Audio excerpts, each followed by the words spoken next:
જે રહ્યા છો સ્પાર્ક ટુડે ન્યૂઝ રાજકોટ ખાતે આપ પ્રદેશ પ્રમુખ ઈસુદાન ગઢવીના હસ્તે આપ વિદ્યાર્થી પાંખ એએસએપીનું લોન્ચિંગ કરવામાં આવ્યું છે। મોટી સંખ્યામાં વિદ્યાર્થીઓ હાજરી આપી છે।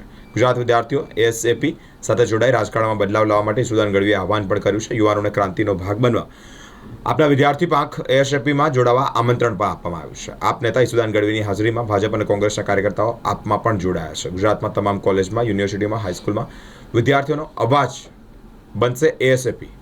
ઈસુદાન ગઢવી તરફથી એક નિવેદન સામે આવ્યું છે। આમ આદમી પાર્ટીની વિદ્યાર્થી પાંખ સીવાયએસએસ હતી એનું નેશનલ લેવલે પાર્ટી દ્વારા રીલોન્ચિંગ કરી ASAP association of student for alternative politics તરીકે લોન્ચ કરવામાં આવી। તેનું આજે ગુજરાતનું ઇવેન્ટ રાજકોટ ખાતે રાખવામાં આવ્યું હતું। ત્યારે માનનીય પ્રદેશ અધ્યક્ષ ઈસુદાનભાઈ ગઢવીના હસ્તે આ લોન્ચિંગ કરવામાં આવ્યું। ત્યારે આ સાથે એક સંકલ્પ અને એક દિશા સાથે અમે આગળ વધવાના છીએ કે આવનારા દિવસોની અંદર ગુજરાતની અંદર દરેક કોલેજો અને શાળાઓની અંદર જઈ અને સંગઠન બનાવવામાં આવશે અને ગુજરાતની અંદર શિક્ષણ અને સુવિધા જે સારી થાય એ માટે પૂરેપૂરા પ્રયત્નો કરવામાં આવશે। આજે રાજકોટમાં સીવાયએસએસને નવા નામ એસાપથી લોન્ચ કરી છે ગુજરાતમાં।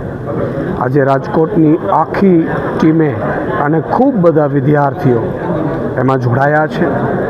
મને પૂરો વિશ્વાસ છે કે એસએફ આખા ગુજરાતમાં તમામ કોલેજોમાં, યુનિવર્સિટીઓમાં, હાઈસ્કૂલોમાં વિદ્યાર્થીઓનો અવાજ બનશે।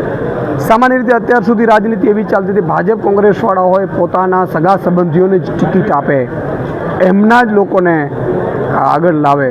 જ્યારે આમ આદમી પાર્ટીએ નક્કી કર્યું છે કે એસાપ દ્વારા અમે 1 લાખ યુવાનોને ગુજરાતમાં જોડવાના છીએ। જે 1 લાખ યુવાનો આગામી સમયમાં તાલુકા, જિલ્લા, નગરપાલિકા, મહાનગરપાલિકાઓમાં ચૂંટણીઓ પણ લડશે। સાથે સાથે એ પોતાના વિસ્તારનો અવાજ પણ બનશે, તમામ લોકોને જાગૃત પણ કરશે અને સાથે સાથે પોતાના કોલેજમાં, યુનિવર્સિટીમાં જે વિદ્યાર્થીઓ સાથે થતા અન્યાયને અવાજ પણ ઉઠાવશે।